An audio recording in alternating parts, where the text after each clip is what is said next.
In the past several days, I have received hundreds, perhaps thousands of emails and calls from concerned residents regarding the topic of masks in schools. These emails reflect a wide variety of perspectives people have on COVID-19, the value of facial coverings, the rights of parents, and the role of government. I want the people of Kent County to know that I appreciate your passionate and thoughtful correspondence. Please also know that while I have read and listened to the majority of these messages, I cannot possibly respond to each of them individually. I want to take this opportunity to broadly respond to your concerns and summarize the position of the Kent County Health Department. It is true that the Michigan Public Health Code, a law that was created through the democratic process by elected officials, grants local health officers, such as myself, the authority to issue public health orders when it is determined that an imminent danger exists for the community that cannot otherwise be avoided.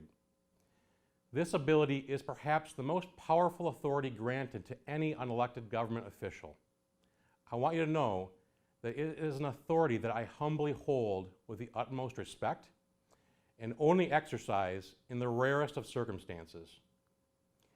To be in imminent danger, a health threat needs to be severe for our population, and all other reasonable solutions must be exhausted. It is also important that any order issued by a governing entity needs to be accompanied by a fair and effective enforcement process. I deeply respect the freedom that our great nation promises. Please also understand that when it comes to severe infectious diseases, the decisions of every person in public impact the health, safety, and freedom of everyone else. Public health agencies and school systems have specific, albeit limited, powers and duties to impose restrictions under certain circumstances for the protection of health and safety. This is not a new idea. It is a principle that has its origin in the very founding of our nation, and it's the reason these powers and duties have been codified in legislation for generations. The present challenge facing communities across the country is indeed severe. The Delta variant of the SARS-CoV-2 virus spreads many times quicker than the original form of the virus. The Centers for Disease Control and Prevention has estimated that upwards of 83% of all new COVID cases in the U.S. are caused by the Delta variant.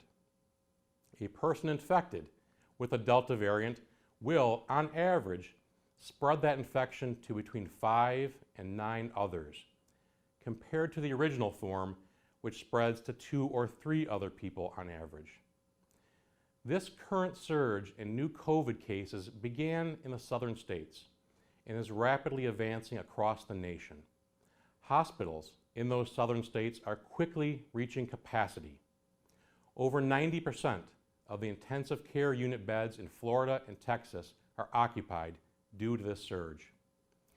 Yesterday, the Dallas-Fort Worth Hospital Council announced that there are no available pediatric ICU beds in North Texas.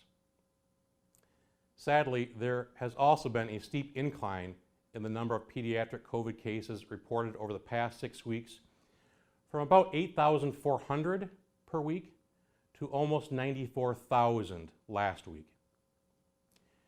Pediatricians are also increasingly concerned about multi-system inflammatory syndrome, which can be a serious, even deadly inflammation of a child's internal organs, and also the chronic effects of long COVID. And to be honest, no one knows the extent of the long-term consequences of long COVID, which could damage people for the rest of their lives. Michigan, thankfully, has been one of the last places to see the impact of the emerging threat from the Delta variant. Unfortunately and unavoidably, laboratory analyses of positive COVID tests here in Kent County have identified the Delta variant with increasing frequency over the past several weeks. We have seen our overall average of new COVID cases rise from 11 per day in early July to 86 per day this week. The rate at which COVID tests are found to be positive has increased from 2% to 7.3% during that same time frame. Most importantly, only 16 people were treated as inpatients at our local hospitals for COVID-19 during the last week of July. 50 people have been treated as inpatients at those hospitals this week. This recent surge in cases, positivity, and hospitalizations closely matches the early days of the Delta variant-related surge in other states.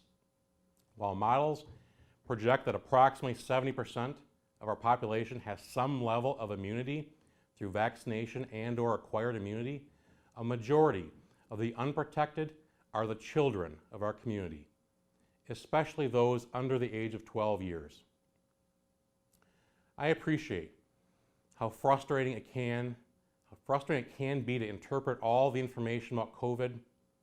The volume of confusing and often misleading and misinterpreted information on the internet and in the media is astounding. As a father of young children myself, I sincerely believe that every parent, regardless of their opinion on this matter, desperately wants to protect their children, see them get a great education, and see them happy. By the charge of my position, my team and I at the Kent County Health Department have a solemn obligation to support parents and schools in their roles as the people with the foremost opportunity to see the children thrive.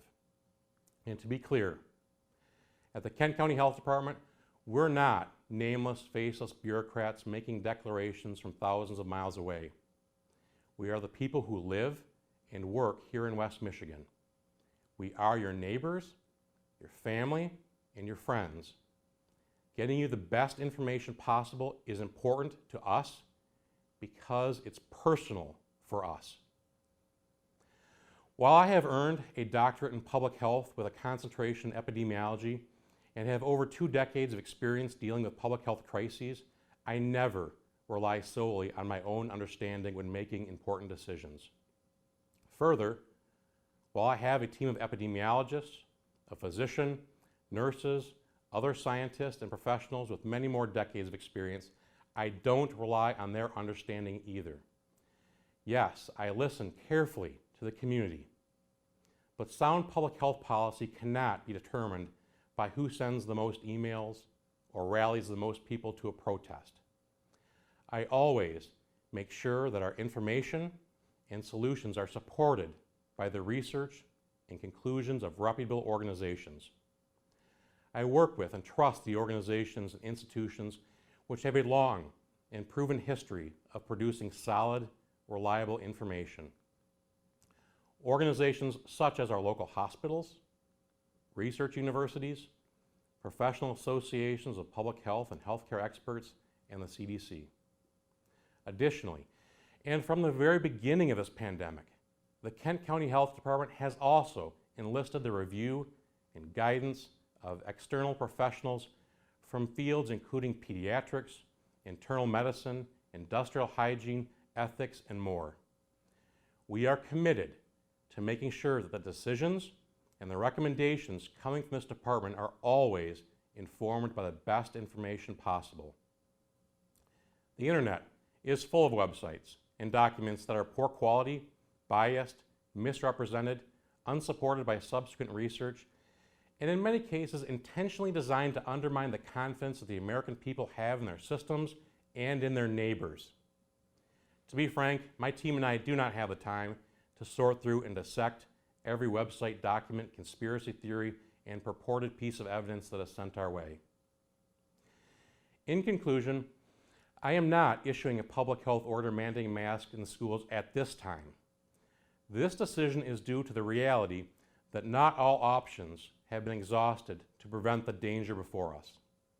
The schools and the parents have even greater power than the health department to protect the children and the community in this instance. They are also better positioned to enforce such action. Under Michigan's revised school code, public schools have a responsibility to provide for the safety and welfare of pupils while at school or a school-sponsored activity. The authority of schools was affirmed by the Michigan Board of Education earlier this week when they approved a resolution that supports allowing local school districts to make scientifically informed decisions about whether to mandate COVID-19 masks for all students, teachers, and visitors. To be clear, the Kent County Health Department has reviewed the science, and we agree with the conclusions of the CDC, the American Academy of Pediatrics, our local hospitals, our medical advisory work group, and the overwhelming body of peer-reviewed literature. The use of facial coverings in the school environment has been effective at significantly limiting COVID transmission. At this time, I am presenting the community with the highest recommendation possible that schools and the parents require adherence to the guidance of the CDC, the Michigan Department of Health and Human Services, and the Kent County Health Department.